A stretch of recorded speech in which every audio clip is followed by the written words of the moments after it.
I think it's a celebration, isn't it? It's an opportunity to not just celebrate the sporting achievement. You know, obviously it's incredible that Wales are in the World Cup, and it means that all the eyes of the world are on Wales now. So what better time to show the rest of the world everything else that we're doing so well, I think. You know, there's you know, from our point of view, the cultural side of things, we're excelling there, I think. And it's brilliant to bring those two worlds together.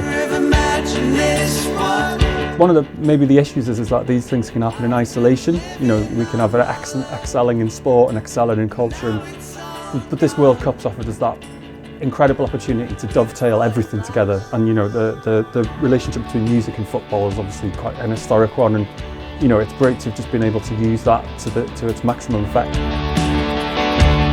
This World Cup's presented an incredible opportunity for us to be able to utilise all of the good work that we're already doing, I would say, you know, the good things that are already happening in Wales, and bring them together, you know, under the banner of arts, culture, everything that's going on, everything Wales really, which is excellent. I mean, obviously there's some new things that we've created specifically for this, but there's also some things that it's allowed us to highlight a lot of the work that, you know, especially Focus Wales is doing all year round. So, I mean, for Gwyl here, I mean, we've been able to create events in places like Chirk 3A's, you know, a grassroots football club, and bring some music into there and celebrate the fact that Wales are in the World Cup and show the match.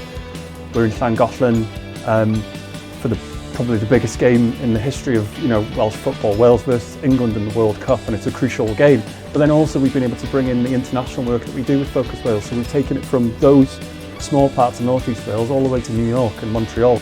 So to be able to take artists like Mace the Great, Len Freck, Kizzy Crawford, Teddy Hunter, Campfire Social, Andy Hickey, you name it. I mean, there's a huge list of Welsh artists there. To be able to take them, not just all over Wales, but all over the world as part of this celebration. I mean, that's a true kind of celebration of, you know, of where, you know, Wales is in the World Cup and Wales is in the world.